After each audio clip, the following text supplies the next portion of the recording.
اللہ نے دیکھ لیا تھا کہ میرے سامنے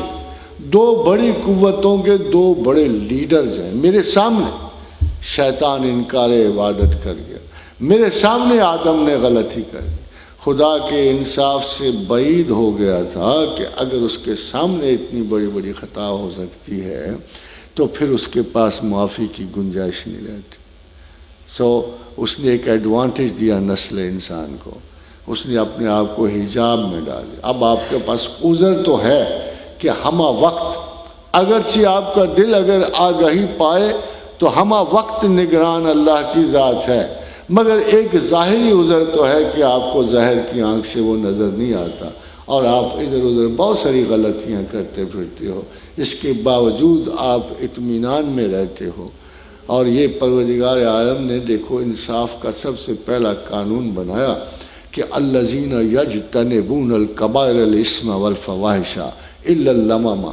اگر تم بڑے گناہوں سے پرہیز کرو تو چھوٹے تو تم کرو گے، ٹھہرو گے تو صحیح، کسی نہ کسی خطا پہ تم ٹھہر جاؤ گے، مگر فرمایا کہ اللہ تعالیٰ اتنا رحیم و کریم ہے کہ وہ تمہیں ان خطاؤں سے معافی بھی دے گا، اور ان خطاؤں کے باوجود تمہارا اس نے ایک ایریا رکھ دیا،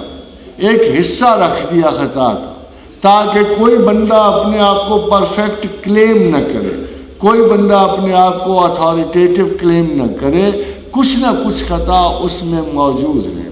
ویسے تو متقی ہونے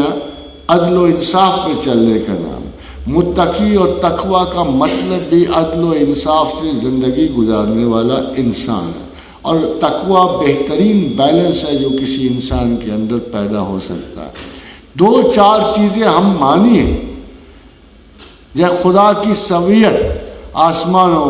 فسوہنا سبع سماوات، ہم نے جس درستگی سے آسمان بنایا ہے اسی درستگی سے نفس انسان کو بنایا ہے، اسی درستگی کو خدا اعتدال کہتا ہے، اسی درستگی کا مظاہرہ محمد رسول اللہ صلی اللہ علیہ وسلم میں اللہ نے کیا ہے۔ یہ تمام چیزیں اعتدال اور بیلنس کو لے کے جاتی ہیں، اور عدل و انصاف بھی بیلنس کی ایک بنیاد اعلیٰ ترین کوالٹی ہے۔ اور حدود اللہ کا اس نے بالکل تعین کر دیا کہ چھوٹی چھوٹی خطاؤں کو آپ کر سکتے ہو، ایک قسم کی یہ پرمیسو لمٹ ہے کہ چھوٹی چھوٹی خطائیں تم ضرور کبھی بھول سے، کبھی اضطراب سے، کبھی اجتناب سے، چھوٹی چھوٹی خطائیں پر تم ٹھہرو گے، الا اللمم، تم کچھ نہ کچھ کسی نہ کسی خطا پہ ٹھہرو گے، مگر تمہارے لیے لازم یہ ہے کہ الذین یجتنبون الکبائر الاسم والفواحش، کہ بڑے بڑے گناہوں سے ضرور پرہیز کرنا۔ ان بڑے گناہوں کو خداوند کریم آگے لے جا کر اس شرعی انصاف کی طرف لے جاتا ہے، جہاں وہ آپ کو ہدایت کر رہا ہے کہ میں نے کچھ حدود بنائی ہیں، تلک حدود اللہ ومن یتعد حدود اللہ فاولئک هم الظالمون، جو ان حدود سے آگے جائے گا وہ ظالم ہے۔ ظالموں سے بھی خدا کی رحمت ڈیل کر رہی ہے، حتیٰ کہ ایک پیغمبر نے آپ کو اس سے بھی نکلنے کا راستہ دکھا دیا۔ اور جب یونس بن متی کو گھیرا گیا اندھیروں میں، فنادى فی الظلمات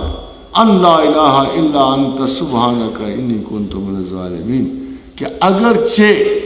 ایک سیدھا سادہ سا اقرار، حد گناہ کے سے گزرنے کے بعد بھی ایک سیدھا سادہ سا اعتراف کہ اے پروردگار میں انصاف تھا، میں کمزور تھا، مجھ میں نقائص تھے، یہ ان بلٹ تھے، جیسے انصاف ان بلٹ ہے میری ویکنس بھی ان بلٹ ہے، اور اے مالک کریم میں تو اس سے معافی چاہتا ہوں، سمپل ورڈز میں کہ O Lord God you are perfect, you don't make mistakes, I am not perfect, I made a mistake, I am sorry. پھر اللہ نے کہا نہ صرف میں نے یونس بن متی کو معاف کیا بلکہ کذالک ننجی المومنین، اگر اس انداز فکر سے انسان مجھ سے معافی مانگے گا، مجھ سے اپنی غلطیوں کو ڈھانپنے کا کہے گا، تو ہم